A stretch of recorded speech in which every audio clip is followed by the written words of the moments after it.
झुम झुम हरे हरे निमिया ताई पे आ गई सातो बहिनिया। अरे झूमेली झुम झुम हरे हरे निमिया ताई पे आ गई सातो बहिनिया। महला पुरवा झूमेला पतैया, महला पुरवा झूमेला पतैया। और मैया जी को कौन कौन झूला झूलाएंगे जरा दोनों हाथों खड़े कीजिए। भैया जी जो चेयर पे बैठे हैं क्या आप लोग? क्या बात है। और इधर साइड वाले अगर दरबार में है और कोई मां के लिए आए हैं तो दोनों हाथ ऊपर की ओर खोलेंगे। क्या बात है। और क्या कहेंगे तालियां बजाते हुए? अरे झूमेली झूम झूम हरे हरे निमिया ताई पे आ गई सातो बहिनिया। झूमेली झूम झूम हरे हरे निमिया ताई पे आ गई सातो बहिनिया। महला पुरवा झूमेला पतैया, महला पुरवा झूमेला पतैया। झूलेली झुलवा लगाए मोरी मैया, झूलेली झुलवा लगाए मोरी मैया, झूलेली झुलवा लगाए मोरी मैया। झूमेली झुम झुम हरे हरे निमिया ताई पे आ गई सातो बहिनिया। झूमेली झुम झुम हरे हरे निमिया ताई पे आ गई सातो बहिनिया। महला पुरवा झूमेला पतैया, महला पुरवा झूमेला पतैया। अगर मैया झूम रही है तो उनके बेटे भी झूमने चाहिए, है ना? तो एक बार सभी यहाँ से यहाँ तक। भैया पीछे आप लोग चेयर पे बैठे हैं मगर दरबार में ही है ना? इसलिए दोनों हाथों खड़े कर लीजिएगा। और मैं चाहूंगी कि पीछे से भी आप लोग दोनों हाथों को ऊपर की ओर। अगर मेरी माता रानी से प्यार करते हैं तो दोनों हाथों ऊपर की ओर खोल के क्या कहेंगे? अरे झूमेली झूम झूम हरे हरे निमिया ताई पे आ गई सातो बहिनिया। झूमेली झुम झुम हरे हरे निमिया ताई पे आ गई सातो बहिनिया। महला पुरवा झूमेला पतैया, महला पुरवा झूमेला पतैया। झूलेली झुलवा लगाए मोरी मैया, झूलेली झुलवा लगाए मोरी मैया, झूलेली झुलवा लगाए मोरी मैया, झूलेली झुलवा लगाए मोरी मैया।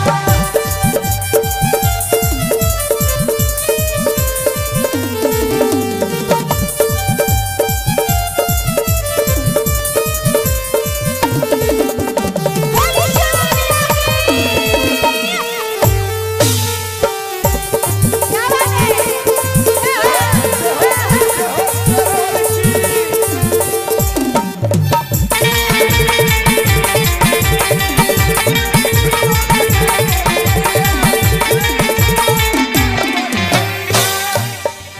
और हमारी माताएं बहनें एक बार खड़ी हो जाएंगी।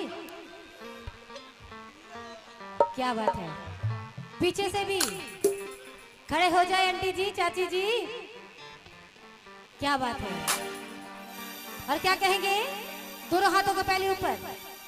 क्या बात है। और कहना क्या है?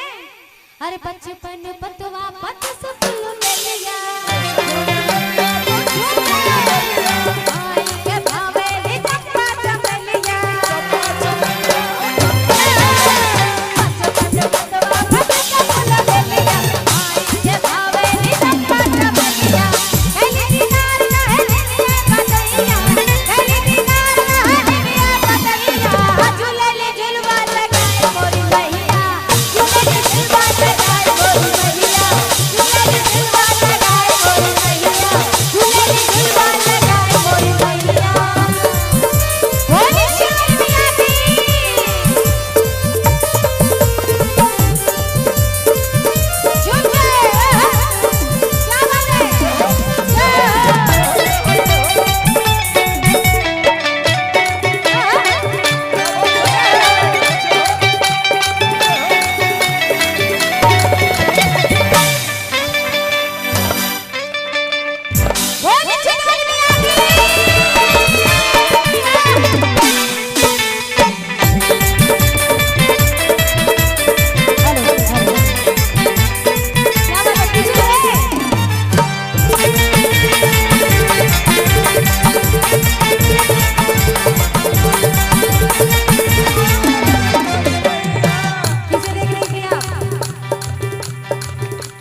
भी झूम रहे हैं, आप किसी को देख रहे हैं, अपने मगन में मस्त है ये। बताइए, बोलिए सच्ची दरबार की और क्या कहेंगे? अच्छी मेरी गलवा पच्चीस को चुने दिया माई के भावेली चंपा चमेलिया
क्या बात है।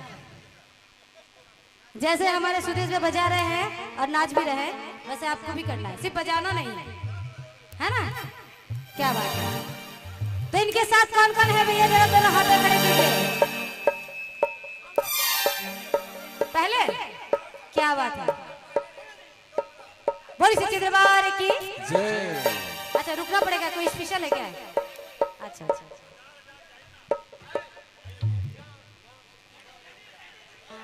जी हाँ। और क्या कहेंगे पहले अंकल जी? इधर इधर दोनों हाथ को तो खड़े कीजिए, माँ के दरबार में है। क्या बात है। और ठुमका लगाएंगे हमारे अंकल जी, झूमेंगे। और कैसे? अरे पच्चे पेड़े अमवा 25 पेड़े से हो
इधर आइए, आइए आइए, आप दोनों आइए, आप भी आइए।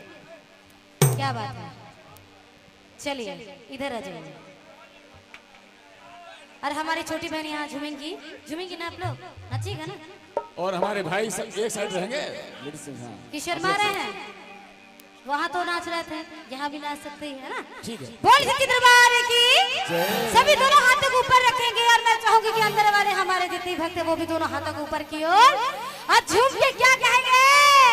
अरे पचपन पतवा पत सब लपेलिया, अरे साधु जी आई के भावे दी सब चमेलिया।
चाहिए यहाँ तक, मेरे कानों तक।